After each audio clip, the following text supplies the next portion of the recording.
así que les doy la más cordial bienvenida a todos los presentes y a los que están conectados. Hoy día me ha tocado reemplazar a nuestro coordinador, a Emilio, que se encuentra en este momento, yo creo, subiéndose al avión para ir a impartir las lecciones a Concepción en el Magíster en Doctrina Social de la Iglesia, igual que Juan Ignacio Rodríguez. Así es que hoy día lo voy a reemplazar.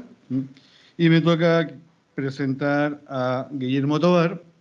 Guillermo Tovar, que como comentábamos, está asentado en la bella ciudad de Puerto Montt, a las orillas del Reloncaví, con vista al Reloncaví, al seno del Reloncaví, nada menos, aunque está en su casa que mira hacia allá, tiene una vista privilegiada. Guillermo es director de formación e identidad, que es un nuevo departamento que se ha creado en la Facultad de Psicología y Humanidades, y hoy día nos va a compartir una reflexión acerca de la dimensión formativa del humanismo cristiano en la Universidad San Sebastián. Sin duda un tema que a todos nos interesa y nos compromete, así es que sin más damos la palabra a Guillermo, ya como es tradicional en nuestros coloquios, entre 30 a 40 minutos de exposición para después tener todo el tiempo necesario para poder intercambiar ideas. Guillermo, usted tiene la palabra. Muchas gracias, Eugenio, por la presentación. Muchas gracias a todos los colegas, a todos los amigos que se dan el tiempo ahora para poder escuchar estas reflexiones que son muy sencillas, ¿ya? Y obviamente frente a la luz, ¿verdad? Frente a ese fogón extraordinario que fueron los dos primeros coloquios, esto es apenas una brizna, ¿verdad? Que en algo quizás puede sumar. La dimensión formativa del humanismo cristiano en la Universidad de San Sebastián. Bueno, el proyecto educativo de nuestra universidad está inspirado en los principios del humanismo cristiano. Por tanto, asume como una realidad innegable esta concepción unitaria de la persona humana, que de aquí nace el sentido que tiene el hablar de humanismo cristiano y de formación integral. Bueno, con esta idea de inspirarse en el humanismo cristiano, se espera que efectivamente un abogado, un ingeniero o un médico egresado de nuestra casa de estudios salga al mundo laboral como un profesional sobresaliente, pero también como una mejor persona, ¿ya? Por tanto, se espera que docentes y estudiantes, persuadidos por un ethos arraigado en los principios y los valores del humanismo cristiano, testimonien en la sociedad actual la necesidad y conveniencia de una predisposición al bien y a la verdad, a pesar de, como señala este filósofo británico Roger Scruton, del crecimiento de la industria de los falsos estudios. Si bien el desierto florido en el norte de Chile es un fenómeno extraordinario de germinación rápida, colorida, espontánea, de más de 200 especies de plantas, no podemos decir lo mismo del perfeccionamiento humano. Las condiciones favorables de humedad presentes en el desierto y las precipitaciones por sobre los 15 milímetros son razones indiscutibles para que suceda un prodigio de la naturaleza en el desierto más árido del mundo, con lo cual es científicamente predecible anunciar los días en los que acontecerá aquel fenómeno de la naturaleza. Sin embargo, las condiciones para contribuir en la formación de un profesional destacado y de una persona íntegra no son predecibles ni espontáneos en este sentido. El halo de misterio que envuelve la existencia humana es una constante de vida que por naturaleza se hace imposible de comprender con solo una referencia a la cuantía, a la magnitud o a los datos numéricos. Si bien es cierto, las condiciones externas y el entorno físico son importantes para el desarrollo pleno de un individuo perteneciente al mundo vegetal o animal, para el ser humano no son suficientes debido a su profundidad ontológica, cuyo crecimiento conlleva un condimento cualitativo único dirigido a la epifanía de la persona. Con el fin de que hombres y mujeres alcancemos el ideal humano, es necesario que antes seamos capaces de reconocernos como seres amantes de la libertad radicada en la razón y en la voluntad. Para ser músico, antes hay que querer serlo. Para alcanzar una cima, hay que decidirse a escalarla. No es suficiente con tener un violín o con saber amarrar un arnés para convertirse en músico o alpinista. En el plano humano, la espontaneidad no define lo que somos en el ámbito del espíritu. Un portaminas, un escalímetro o un portaplano no convierten en arquitecto a un estudiante, como tampoco la lectura de Ética Nicómaco, las virtudes fundamentales o la vida lograda hacen necesariamente de un individuo una mejor persona. La persona humana no actúa por algoritmos ni toma decisiones fundamentales para su existencia personal resolviendo ecuaciones diferenciales. ¿Ya? Con razón, el biólogo francés Alexis Carrel, cuando escribió sobre el hombre moderno, tituló su libro como La incógnita del hombre. ¿Mm? En efecto, al parecer los miles de años de existencia del ser humano sobre la Tierra no son suficientes para conocer realmente quiénes somos y qué nos conviene realmente. La universidad, coherente a su vocación milenaria y sapiencial, no puede restarse a esta exigencia clave de develar quién es el ser humano y cuáles son sus necesidades para alcanzar su perfeccionamiento. Así, la verdadera complejidad de la universidad puede estar no solo en la interrogante por el cómo suceden o se hacen las cosas, sino fundamentalmente en el cuestionamiento del por qué o para qué suceden. Sabemos cómo se hacen los chips para computadoras, sabemos cómo tripular una nave espacial, cómo predecir una tormenta, un día de lluvia, un día soleado, sabemos cómo aplicar técnicas de negocio, estudio y aprendizaje, conocemos bien el cómo funcionan las cosas del mundo. Sin embargo, si no sabemos la razón última del por qué aspiramos a tenerlas, del por qué suceden a pesar de que podrían no suceder, entonces significa que vivimos solo con una cara de la moneda, aquella cara de la realidad que solo responde a la pregunta del cómo. Ciertamente, esta cara de la realidad está impregnada de portentosos datos empíricos y numéricos con un valor específico, pero incompleto si desconoce el anverso de la moneda que trata sobre el sentido último de las cosas.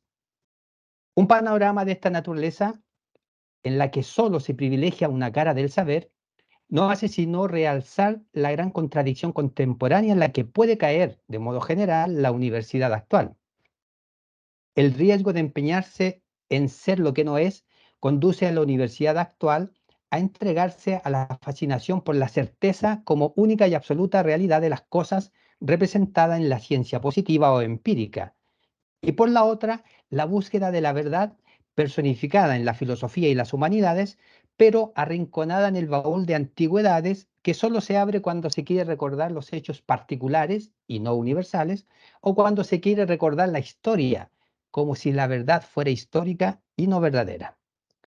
Podemos suponer que una universidad con estas pretensiones es aquella que lanza al aire la moneda con el fin de definir su derrotero en favor del cientificismo como único garante del saber, excluyendo con ello toda posibilidad de realismo y de rigor intelectual a la filosofía y a las humanidades.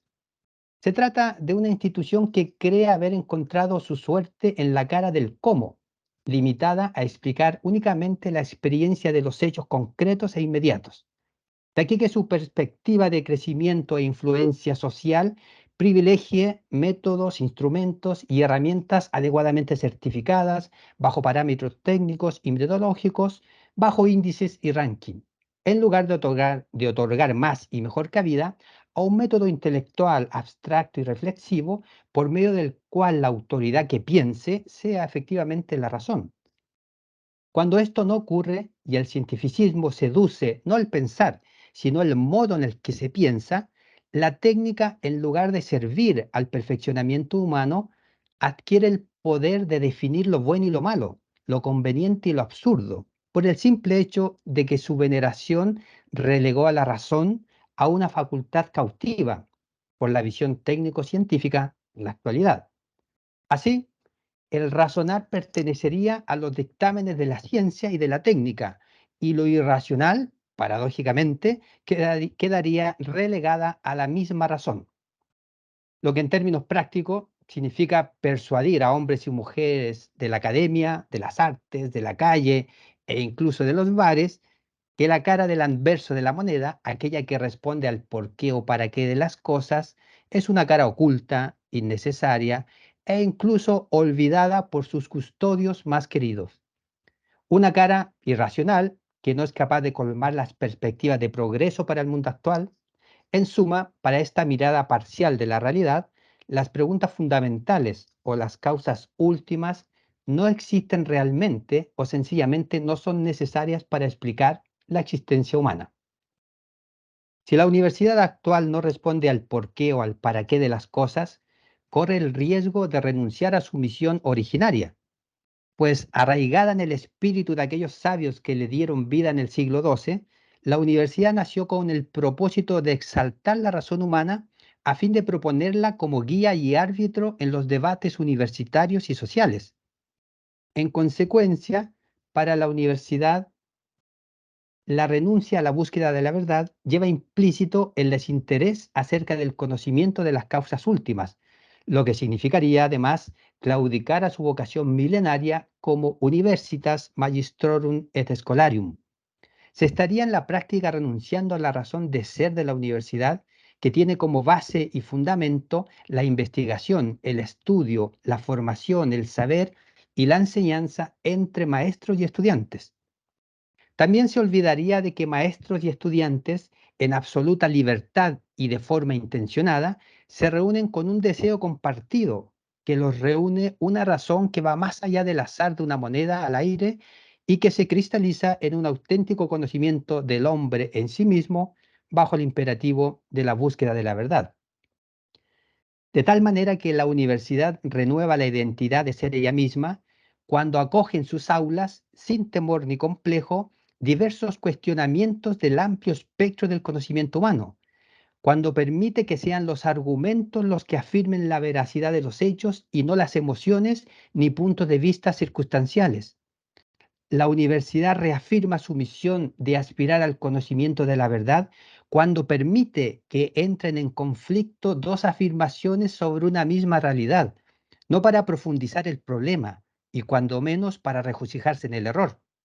Por el contrario, la universidad, en cuanto garante de la verdad, venga de donde venga, busca poner en evidencia el ideal del sabio, que en palabras de Aristóteles está en ordenar, y para alcanzar el orden, el sabio lo hace por medio de la búsqueda comunitaria del saber, tarea irrenunciable y cardinal de la universidad.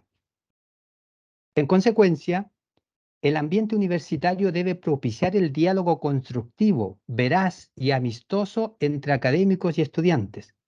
Debe también estimular a que frente a dos posiciones antagónicas, representadas en sujetos que sustentan sus convicciones en ideas heterogéneas y o contradictorias entre sí, sean capaces de promover el método intelectual a fin de profundizar su conocimiento sobre los hechos hasta llegar a dilucidar la confusión epistemológica que los confundía y dar por fin con la verdad. Si la verdad es universal, entonces no depende del que habla más fuerte, sino de quien habla más claro, no del que opina, sino del que contempla. Un espíritu contemplativo está en condiciones de sintetizar los saberes que le guían al conocimiento de la realidad y que le hacen comprender que sin verdad la realidad no es más que flatus vocis, no es más que una idea fantasma cuyo espectro, al igual que el apeiron de Anaximandro, puede convertirse, a capricho humano, en todas las cosas. Así, no es extraño encontrarse con sujetos que afirman con fuerza emotiva una verdad individual, aunque sea mentira. Algo semejante a la advertencia que escribió el editor de la obra de Jacques Maritain, de Humanismo Cristiano, en 1936. Comillas, dice, hay verdades que mienten y mentiras que dicen la verdad. Cierre de comilla. Pero sabemos que la verdad fundada en la realidad se impone por sí misma. De aquí que Heidegger hable de la verdad como de un desvelarse, aletheia, algo no escondido, algo que se descubre, algo como aquello que me es presente. A partir de esta perspectiva de la verdad, es posible comprender que el destino académico de la universidad sea orientar los distintos saberes, sean prácticos o teóricos, a un único saber. Esta unidad del saber, en la que participan y se integran los diversos saberes particulares y las distintas disciplinas, es guiada por la filosofía como disciplina rectora para alcanzar la totalidad del saber y reconocer la primacía del ser. La investigación interdisciplinaria, concebida desde esta perspectiva y como contemplación de la verdad, es precisamente lo que convierte a una institución educativa en una universidad. Misma razón por la cual la universidad no solo debe ocuparse de responder a la pregunta por el cómo, sino además dar especial cabida al por qué, interrogante que constituye el ingreso de maestros y estudiantes al ágora universitaria, facultando con ello a hombres y mujeres inspirados por el talante contemplativo del saber humano a formular preguntas que pueden parecer banales, arcaicas o innecesarias, pero que en el fondo son del todo esenciales para que la educación no se vuelva banal o para que la universidad misma no pierda su calidad humanista a causa del pragmatismo meramente humano. Todo proyecto educativo universitario contiene indefectiblemente en su cimiento una idea de hombre. Y es tal la relevancia de esta idea para el desarrollo institucional que su modelo de hombre determinará el tipo de universidad que se quiere ser y por consiguiente el tipo de hombre y el tipo de mujer que se aspira a promover en la sociedad. Un homo faber, homo economicus, homo homini lupus, homo transcendens, homo imago Dei. ¿Cuál tipo de hombre es posible alcanzar atendiendo la naturaleza humana? ¿Cuál es el camino para llegar al conocimiento de ese hombre y cuál la forma de insertarlo en una sociedad libre, responsable y fraterna? Siendo la educación uno de los medios más valiosos para alcanzar el progreso de una vida más humana y más plena, creemos que la inspiración valórica que hace nuestra universidad al suscribir los principios esenciales del humanismo cristiano es el camino que mejor se acomoda a la naturaleza de hombres y mujeres. El humanismo, en palabras de Maritain, tiende esencialmente a hacer al hombre más verdaderamente humano y a manifestar su grandeza original, haciéndolo participar en todo cuanto puede enriquecerle en la naturaleza y en la historia. Cierre comillas. Por lo mismo, el humanismo cristiano constituye un valioso medio para alcanzar razonablemente el ideal formativo de la persona humana y además alimenta las pavesas de esperanza en la construcción de un mundo mejor en el que el bien común nos haga vivir en una sociedad responsablemente libre, respetuosa de la persona humana y garante de un desarrollo pleno del espíritu. El proyecto educativo promovido por la Universidad San Sebastián está inspirado en los principios del humanismo cristiano, los que a su vez se valen además de la riqueza del humanismo clásico, de la extensa y fecunda tradición cristiana. En este sentido, el proyecto educativo de nuestra institución recoge la riqueza educativa del cristianismo acumulada por más de 2000 años como un dato que ilumina el conocimiento y la verdad sobre el ser humano. Durante el Concilio Vaticano II surgió un importante decreto conciliar, Gravissimum Educationis, que explica la educación como un desarrollo armónico de las cualidades físicas, morales e intelectuales de hombres y mujeres, con la intención de conseguir el sentido de la responsabilidad en el uso de la vida y de la libertad, con el propósito de que sea capaz de participar en la vida de la sociedad mediante el diálogo con los otros y la colaboración en la consecución del bien común. En línea con este pensamiento formativo, un par de décadas más adelante surgió otro documento significativo en el desarrollo formativo del ser humano, de modo particular dirigido a la universidad. Nos referimos a la Constitución Apostólica Ex Corde Ecclesia, que apoyándose en la preocupación y el sentido formativo contenido en la Gravissimum Educationes, se referirá a la universidad como una institución que, comillas, se ha revelado siempre como un centro incomparable de creatividad y de irradiación del saber para el bien de la humanidad. Comillas. Sin embargo, para cumplir cabalmente con ese ideal educativo y no caer inconscientemente en una educación fragmentada del saber, es necesario no solo afirmar, sino además velar de modo activo por la unidad del ser humano, pues únicamente a partir de esta convicción se puede articular correctamente sus dimensiones personales. La realidad cultural cambiante del momento exige el protagonismo de individuos comprometidos con el mejoramiento de la cultura desde una perspectiva humanista, convicción que también asumió Maritain al señalar que el humanismo es inseparable de la civilización o de la cultura. Ahora bien, no cabe duda que entre los aspectos positivos de este cambio cultural aparece el valor fundamental de la persona, de su conciencia y experiencia, la búsqueda de sentido de la vida y de la trascendencia. De este modo, no es indiferente la reflexión que la educación entrega respecto a la cultura y al sentido de la vida, teniendo en cuenta que ambas realidades tienen razón de ser únicamente a partir de la persona humana en cuanto principio y fin de cualquier reflexión en torno a este tema. Por lo mismo, la acción educativa ha de tener entre sus prioridades y objetivos la tarea de mostrar al individuo de hoy la posibilidad de dar significado a la realidad que le circunda a partir del conocimiento de sí mismo y la unidad del ser humano.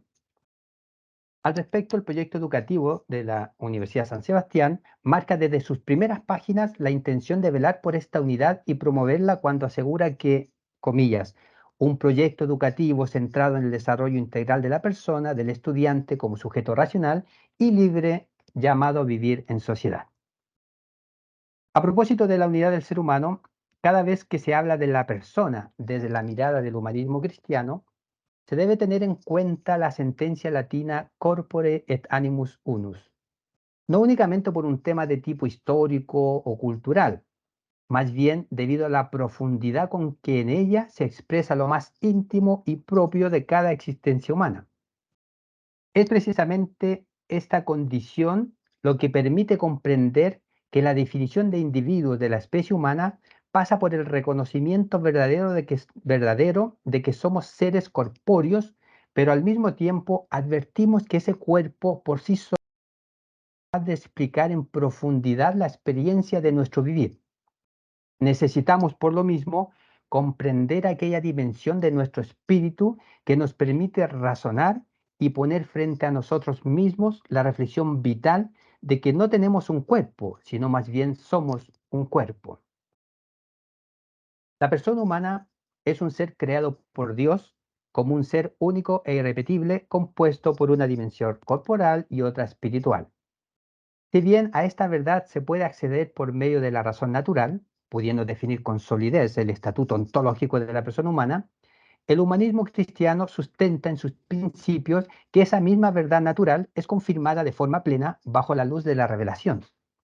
De tal modo que el misterio bíblico en el que se enseña que somos hijos de Dios creados a su imagen y semejanza, no es solo un dato de fe, sino también una condición de auténtica vida humana. Uno de los aspectos sustantivos de la formación integral está en la correcta contemplación de la verdad y del bien. Sin una mirada sólida y profunda del ser humano a partir de la antropología cristiana sobre estos temas, se corre el riesgo de que la formación integral comience a fijar su atención en aspectos accidentales y no sustantivos. En primer lugar, porque la antropología en el humanismo cristiano rescata la unidad del ser del hombre. Es precisamente esta unidad que da sentido al desarrollo de las distintas dimensiones de la persona humana, intelectual, profesional, humana, trascendente, social, y también al aprendizaje de diversas disciplinas, literaria, artística, deportiva, histórica, técnica, entendiendo que todas ellas deben tributar a la armonía de su ser. El desarrollo de las dimensiones humanas tiene por finalidad dotar a hombres y mujeres de los conocimientos y experiencias necesarias a fin de valorar y adquirir un comportamiento conveniente conforme a su propia naturaleza. Departamento de Formación e Identidad. Voy a decir unas palabras. Por lo mismo, es de suma importancia en cualquier centro educativo concebir la formación integral como un proceso permanente de integración que no depende de modo exclusivo y excluyente de alguna unidad o departamento. Por el contrario, es la entera institución educativa la responsable y encargada última de dicho cometido.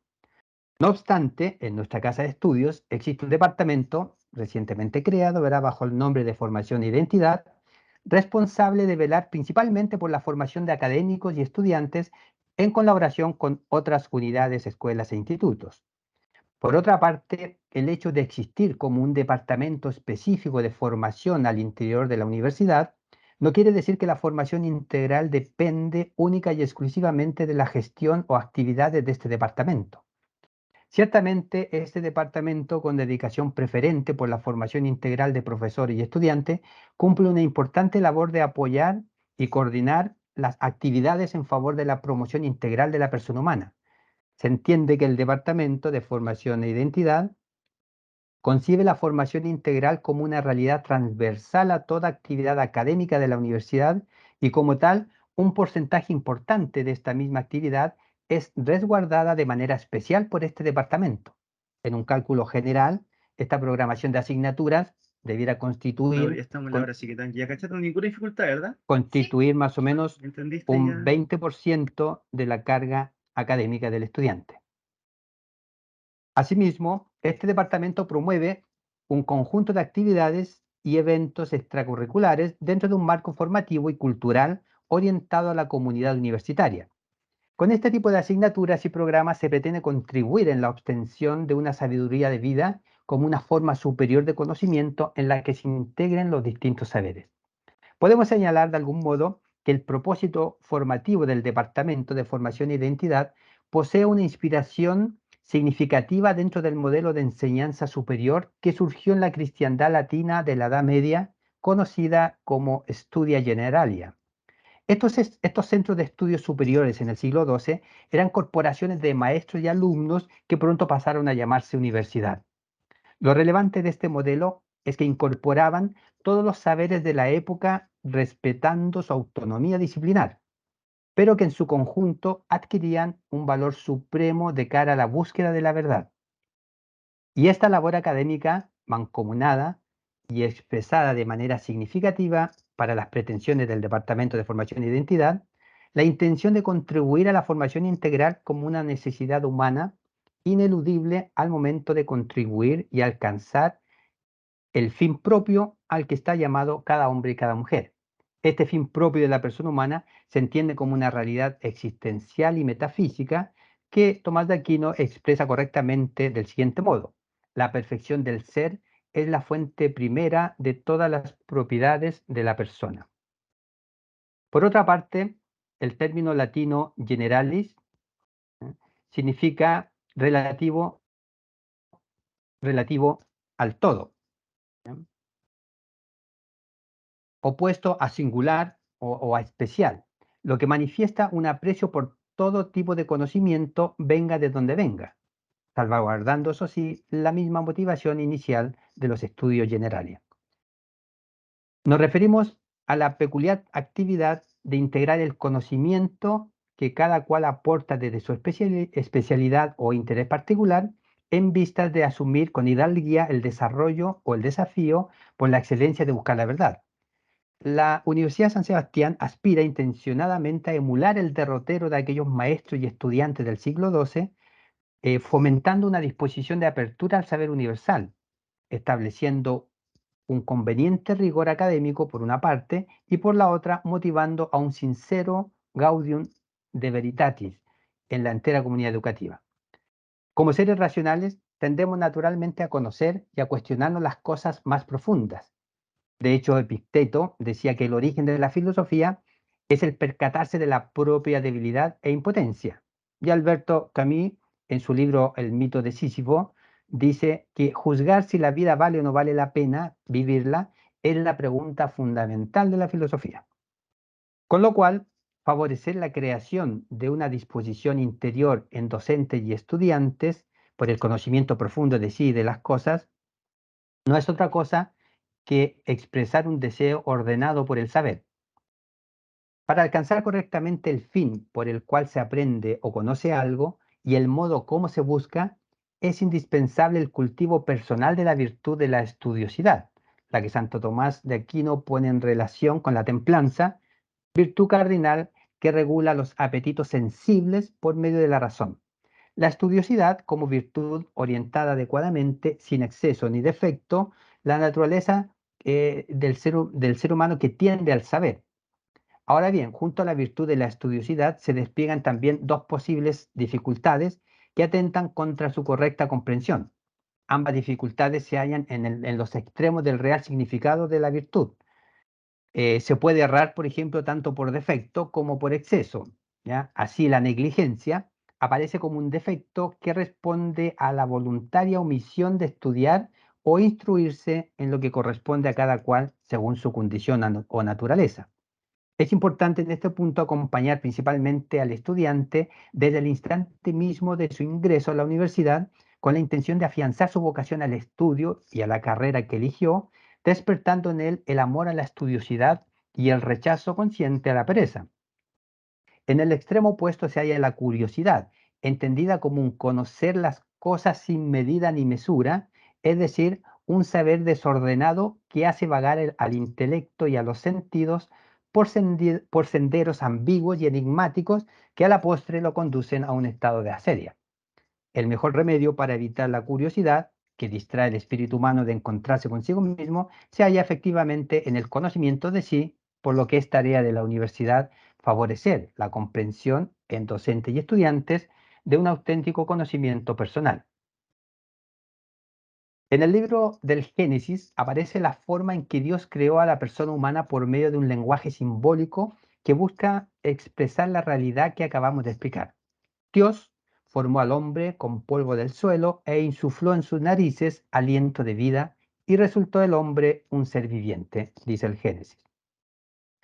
Nuevamente aparecen estos dos elementos antropológicos que constituyen la creación de este nuevo ser por parte de Dios, razón por la cual la persona humana creada a imagen de Dios es un ser a la vez corporal y espiritual.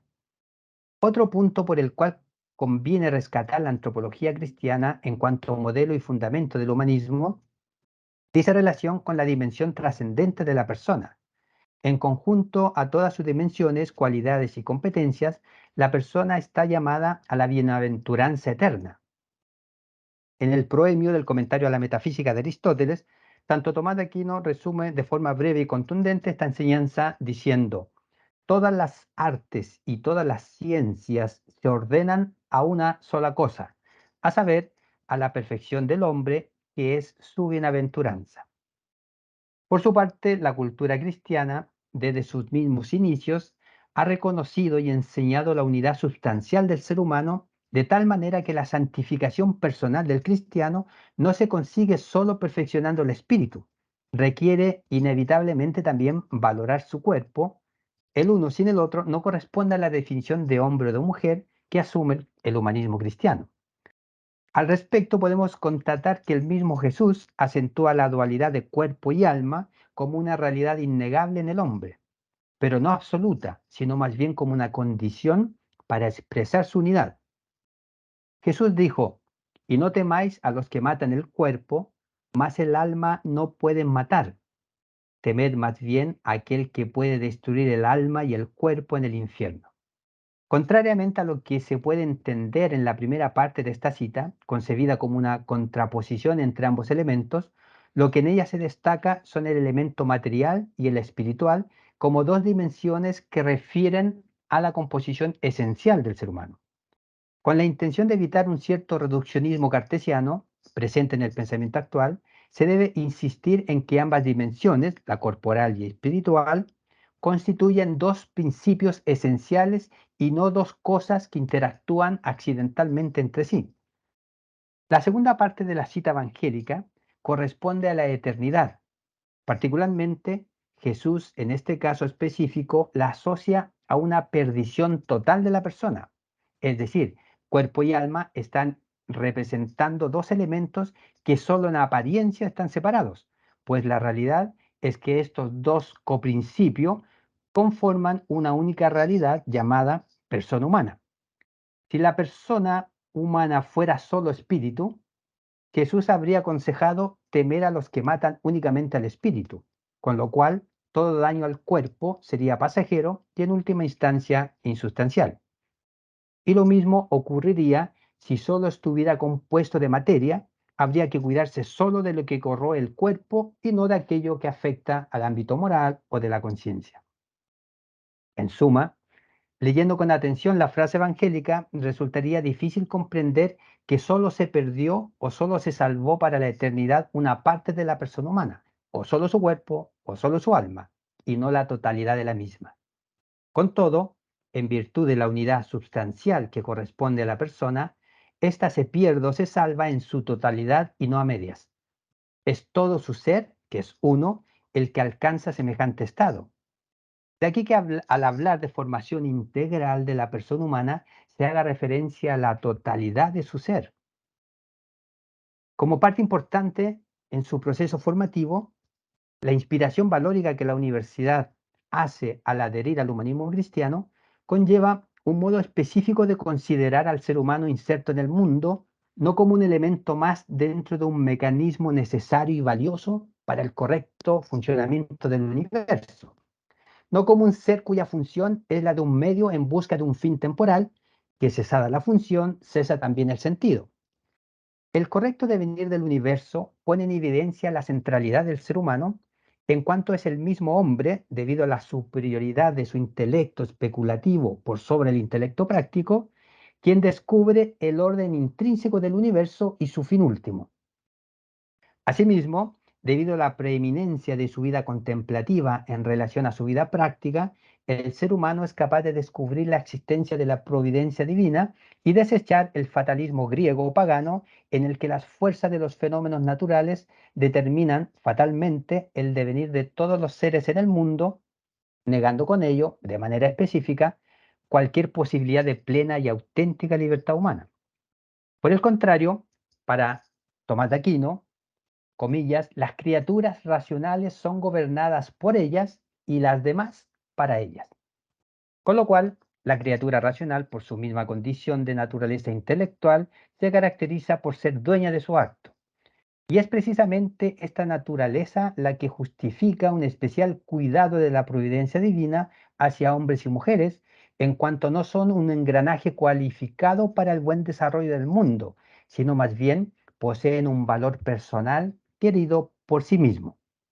La razón, dice Maritain, es que antes de ser referidas al bien común inmanente del universo, son referidas a un bien infinitamente más elevado, al bien común separado, al todo divino trascendente. Cierre comillas. Razón suficiente para comprender que el ser humano, siendo un elemento más del cosmos, es un ser que no se confunde ni con el cosmos ni con los elementos que lo componen. Inmerso en el mundo material, hombres y mujeres alzan su imagen humana por sobre la vorágine de las partículas elementales. Si bien estamos sometidos a la materia y a las fuerzas físicas del cosmos, hombres y mujeres no somos esclavos de sus leyes y condiciones, ni ellas definen nuestro fin último. Si bien compartimos con los animales en cierto sentido un cuerpo físico semejante, el abismo ontológico asoma con la presencia del alma, la que en el animal surge de la naturaleza orgánica y en el ser humano por creación divina de Dios, directa de Dios. Son precisamente las facultades del alma, como la inteligencia y la voluntad, las que definen la naturaleza racional del ser humano. Es este modo particular de existir el que permite al ser humano experimentar la libertad y buscar con ella la felicidad como un impulso interior imposible de resistir. Dice Santo Tomás de Aquino, así como el entendimiento asiente por necesidad a los primeros principios, así también la voluntad se adhiere al fin último, que es la bienaventuranza. Conociendo los rasgos esenciales de la antropología cristiana, podemos diferenciar, a pesar de su aparente similitud, que el instinto maternal, el nacimiento o la misma muerte son para el mundo animal un hecho orgánico sin mayor explicación. Sin embargo, aquellos mismos hechos concebidos a partir de su naturaleza material adquieren en el ser humano, debido a la presencia de un alma espiritual, un sentido de trascendencia imposible de comunicar más allá del horizonte humano. Así, el nacimiento de una vida humana es mucho más que un mero impulso vital. Se trata de un acontecimiento original en el que nace un individuo único que jamás volverá a nacer de nuevo. Asimismo, su muerte se presenta como un evento cuya explicación, por medio del cese del latido cardíaco, del cese respiratorio o la detención de toda actividad encefálica, resulta insuficiente para explicar las interrogantes más profundas que mueven la actividad propiamente humana. Debemos señalar que el realismo no queda atrapado en la idea de un hombre perfecto y angelical, al que no se le puede aportar nada desde su exterior, o que únicamente en su propia voluntad e inteligencia se halla la solución al perfeccionamiento personal. se debe recordar al respecto que la mirada del hombre desde el humanismo cristiano es positiva y cargada de esperanza. Sin embargo, en virtud de este mismo realismo, la visión cristiana del hombre no olvida el error y la debilidad humana al momento de formarlo. Recordemos que dicha actitud se explica por la presencia del mal en el mundo, mal que tiene su origen en el pecado original. Siendo un misterio indescifrable de la revelación cristiana, el pecado introdujo una ruptura de gran consideración en la creación, ocasionó un grave mal que dañó las relaciones entre Dios y el hombre, entre los seres humanos e incluso al interior del mismo hombre. La consecuencia inmediata de este mal en el mundo tuvo un resultado no deseado para la naturaleza humana. Al respecto, se puede destacar básicamente dos secuelas negativas. El primero embistió el ejercicio de la voluntad hasta debilitarla, y el segundo confundió de tal manera la inteligencia que desde entonces quedó sujeta al error. Ambas heridas acompañan al ser humano a lo largo de su historia como género humano y también en el despliegue de su biografía personal. Es cierto que el pecado original dañó la naturaleza humana, pero también es un hecho que no la derrotó definitivamente, razón por la cual la enseñanza cristiana pone en guardia sobre esta realidad y considera fundamental conocerla antes de iniciar cualquier tipo de actividad educativa o formativa. En consecuencia, la tarea formativa que asume el humanismo cristiano a través de las obras educativas reconoce en cada estudiante a un ser humano sujeto a una naturaleza caída producto del pecado original. Por esta misma razón, comprende muy bien el error y el mal al que está sometido el género humano a causa de su naturaleza herida. Sin embargo, lejos de una mirada pesimista de los hechos, los principios educativos de la universidad se hacen cargo de ella con la esperanza de contribuir al crecimiento personal de cada estudiante y de toda persona que integra y participa de la comunidad educativa. Ahora bien, tratándose de una propuesta formativa que interpela directamente lo más íntimo del ser humano, en ningún caso puede ser impositiva ni menos aún violenta. Al respecto, es significativo considerar el hecho de que la inspiración del concepto persona, asumido y valorado por la universidad, es de raíz cristiana, con lo cual, en virtud de su dignidad, la propuesta educativa incorpora activamente al estudiante en el proyecto educativo, despertando en él un hondo aprecio por la libertad personal. En este sentido, es que en ocasiones la falta de formación puede hacernos caer en el mal por desconocimiento o por falta de aprecio del bien. Jacques Maritain, en su libro Humanismo Cristiano, señala justamente que, comillas, siendo la persona de un universo espiritual dotado de libre albedrío, constituyendo un todo independiente frente al mundo, ni la naturaleza ni el Estado pueden penetrar sin su permiso en este universo. Cierre comillas. Queda claro en este texto del filósofo francés que la realidad de vida de cada hombre y de cada mujer debe considerar un camino educativo que lo conduzca a su formación integral sin verse jamás forzado a ello. Cualquier método que revele medianamente atisbo de manipulación o de coacción interior atenta contra su dignidad. La coherencia de este pensamiento educativo en el ser humano se ilumina a partir del principio básico mencionado antes, implícito en la idea cristiana de hombre y de mujer como imago Dei. Conclusión. Otro elemento del realismo al que hace referencia la visión cristiana del hombre tiene relación con que la universidad no permanece resignada frente al mal sin más, ni cae en un pesimismo desalentador y destructivo. Por el contrario, actúa de manera decisiva y operante contra esta fatalidad. Asumiendo el realismo desde la perspectiva del humanismo cristiano, vemos que el proyecto educativo de la Universidad San Sebastián exhorta a que, comillas, se resguarde aquello que es central y constitutivo de nuestra institución, sus valores, principios e inspiración humanista cristiana, los que en conjunto son la roca sobre la que hemos construido nuestra historia y sobre la que seguimos avanzando y aportando al desarrollo tanto profesional como personal de nuestros estudiantes, académicos y, por cierto, de nuestra nación. Cierre de comillas. Por su inspiración valórica, nuestra universidad asume valiente y generosa la condición de ser un baluarte para la razón, la virtud y la verdad, con lo cual se compromete de manera especial a aceptar con gozo las palabras del apóstol, vince in bono malum, vence el mal con el bien, como un signo indiscutible de que su misión en la sociedad es la de querer lo bueno para sí y para los demás, entendiendo que el bien es difusivo de sí mismo y del ser.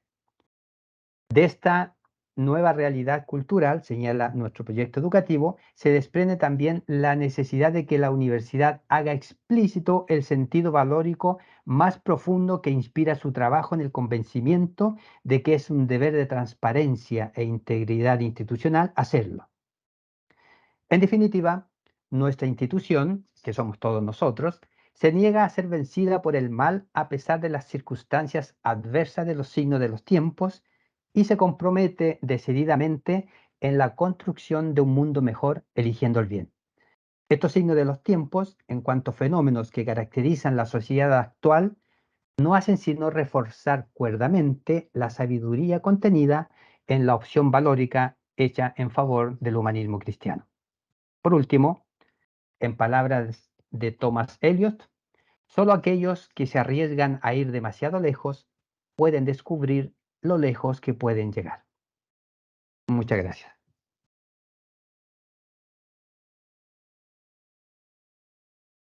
Hay que poner ahí una, ¿cómo se llama esa? Aplauso. Muchas gracias, Guillermo, por tu ilustrada, clara e interpeladora reflexión antropológica. Y ahora, entonces, como es tradicional, abrimos nuestra ronda de diálogo, de preguntas. Veo ya ahí que Romy von Bernardi tiene pedida la palabra, así que le damos la palabra a Romy.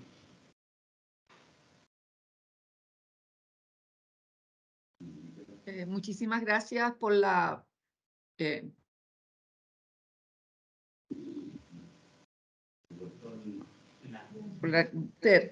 y mi pregunta tiene un poco de ver cómo, de hecho, cómo somos visualizados los propios académicos en la academia como para ejercer esa labor o poder en plenitud alcanzar en el sentido de tocar de alguna manera a nuestros estudiantes y qué herramientas uno podría visualizar como favorecer ese efecto. Yo debo reconocer que, aunque pueda sonar un poco cínica, hace muchos años ya no pienso que el ejemplo sirva de tanto, digamos, honestamente, el ejemplo sirve en la medida que la persona es reconocida con una cierta autoridad o es reconocida como con un cierto papel relevante en la vida del otro. Y si eso no sucede, en realidad el ejemplo termina siendo tal vez algo anecdótico,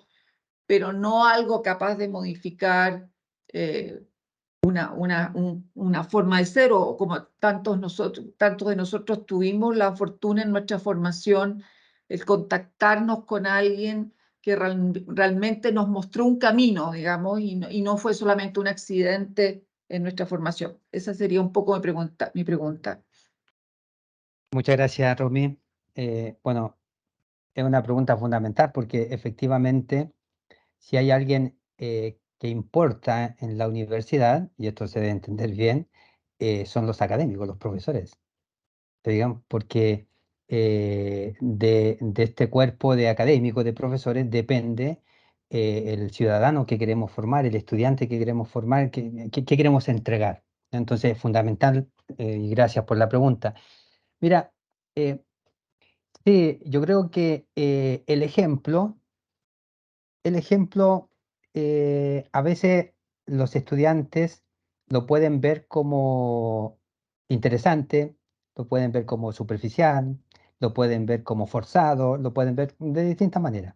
Pero ¿sabes lo que cala hondo? Es el testimonio. Porque el testimonio no es lo mismo que el ejemplo. El testimonio es ser quien uno es. Entonces, que parece fácil o parece difícil, ¿ya?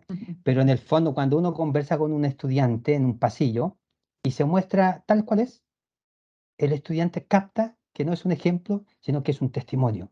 Ah, el profesor también sonríe. Ah, el profesor también le hace gracia a esto. Ah, el profesor también tiene una idea más seria de... ¿se fija? Ah, el profesor también tiene hijos. El profesor fue, el profesor estudió cuando joven fuera. Entonces, todo eso le hace sentido como testimonio, como vida. No como un ejemplo de que el profesor estudió en tal universidad y es graduado en esto y es doctor. Son ejemplos, se digan ejemplos a seguir, ejemplos que lo que cala es el testimonio. Y por eso, ¿cuáles son los medios? Bueno, ¿qué tan convencidos estamos de lo que queremos entregar al estudiante? Entonces, de ahí partimos. Y por eso es tan importante que, claro, efectivamente solo un convencido puede convencer. ¿Mm? Entonces, si nos convence lo que hemos recibido nosotros como formación, como cultura, como conocimiento, como valores, como principio, y yo creo que sí, porque todos tenemos, para bien, para mal, erradamente, todos consideramos que lo que hemos recibido, lo que tenemos, lo que hacemos, lo que pensamos, cómo nos dirigimos, cómo aconsejamos, es lo mejor porque es lo que a mí me hace feliz. Entonces, es lo que queremos transmitir. Bueno, es el convencimiento y eso es lo que tenemos que testimoniar. Ahora, aquí en la universidad, claro, tenemos la facilidad de tener unos faros.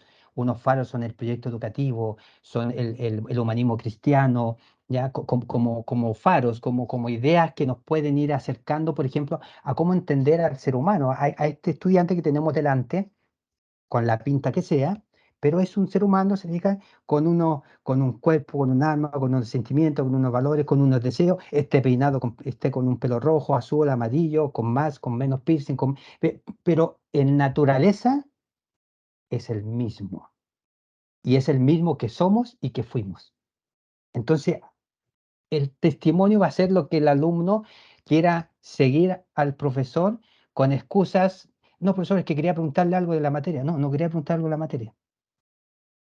Le llamaba la atención el testimonio de ese profesor. Entonces, yo creo que, pues yo creo que es, y esto no es retórico, tu pregunta, yo creo que con tu pregunta pudiésemos cerrar, porque esto es lo que, para eso estamos. O sea, esto es lo que queremos nosotros aportar, es como siendo padres de familia, ¿qué queremos aportar a nuestros hijos? O sea, queremos transmitirle todo eso que hemos vivido, queremos que no hagan los mismos errores que nosotros tuvimos, entonces tratamos de imponerle cosas, pero con este afán de, bueno, entonces empezamos a buscar cuál es la mejor forma de no atosigarlo y de que puedan entender dosificadamente aquello que para nosotros es lo que nos ayudó a alcanzar este perfeccionamiento o ir en camino de este perfeccionamiento, porque nunca llegamos a ser perfectos, sino que por lo menos, dentro de toda la imperfección, por lo menos queremos caminar hacia allá.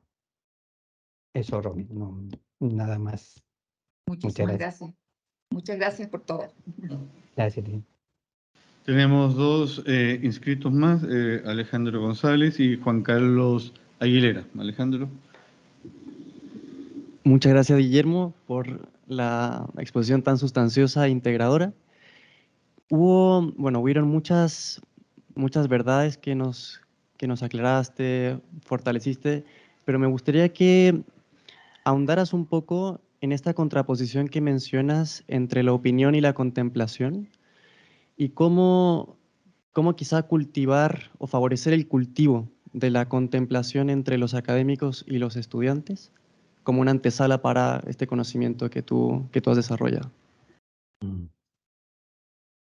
Ya, gracias, Alejandro, por la pregunta, una pregunta muy intensa, muy filosófica, muy ya difícil de poder contestar. Pero la opinión, cuando la mera opinión es como puede ser como una distracción o puede estar simplemente asumida como una mera idea personal sin un sustento serio, aun cuando, te fijas, la respuesta a esa opinión vaya contra lo que yo pienso. Entonces, obviamente, mejor opino. Entonces, lo contrario a eso es contemplar. Y cuando uno contempla, en el fondo está contemplando lo que es la verdad. ¿Ya? Y la verdad, si hay algo que tiene, es que es inevitable, porque en el fondo el que miente, sabiendo que miente, sabe que miente. O sea, miente, pero sabe que es mentira lo que está diciendo.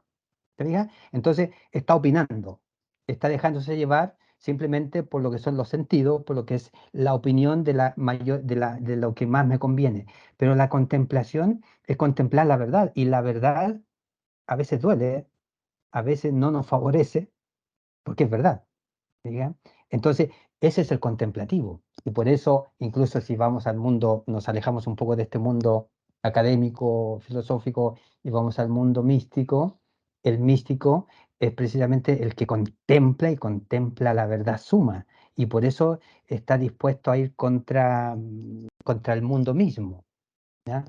Entonces, la contemplación en el mundo académico tiene que ver con este deseo sincero de encontrar la verdad, venga de donde venga. ¿Mm?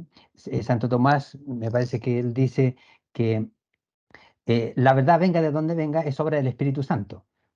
Aunque no venga de un cristiano, pero obra del Espíritu Santo, pero no importa, pero si es verdad, no podemos negarla. Y no podemos negarla a capricho propio.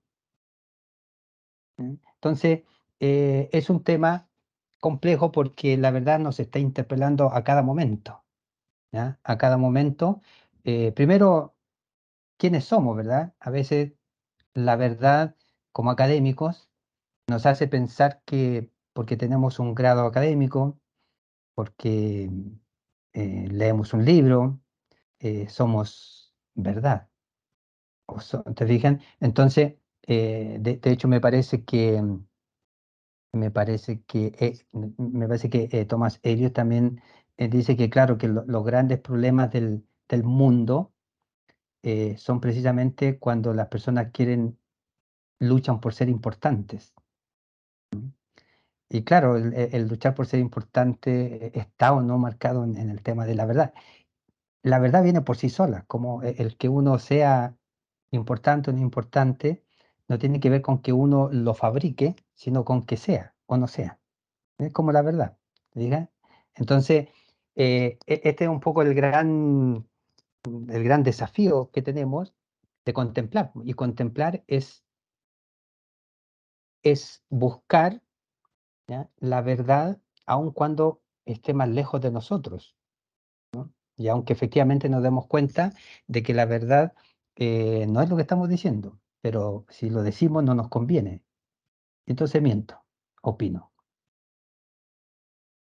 Bueno, esto deberíamos consultar libros de todos estos, y ahí estaría una respuesta mucho más coherente y buena, pero interesante, Alejandro, y que la hayas puesto. Te Muchas agradezco. gracias. Muchas gracias, Guillermo. Trataré de ser breve porque ya es tarde. Tu exposición, que comparto y me parece muy bonita además, a mí me hace pensar en lo siguiente. Creo que estamos en una tesitura en la cual está por una parte esta exacerbación de la técnica, de lo que tú llamas el cómo, y que lo que en realidad importa es el por qué y el para qué. Pero a mí también me da la impresión que ante esa cuestión, es el por qué y el para qué, quizá nubla también lo propiamente filosófico, porque es una forma, en cierto sentido, de racionalismo que se ha ido instalando en la universidad también, ¿no?, en ese racionalismo erudito, ¿no?, en ese sentido. A mí me parece que hay que ir, como yo tengo ese prurito de ese núcleo psicótico del origen, hay que volver a los orígenes. Y pienso desde esta perspectiva que ese volver al origen es volver a los mitos. Me parece que hoy día lo que hay que hacer es volver a los mitos. A los mitos en el sentido originario del mito, que es la verdad primera, y aquellos que primero vieron la verdad. Pienso que hay una desustancialización de la realidad porque hemos perdido ese sentido que da fundamento al logos que es el mito. Me parece que hoy día hay que volver a los mitos, a esas verdades originarias primeras, para poder en realidad comprender lo que nosotros somos. Y desde esa perspectiva vuelvo a esta idea de que el profesor universitario lo que hace en definitiva es conservar la memoria originaria de esos primeros momentos.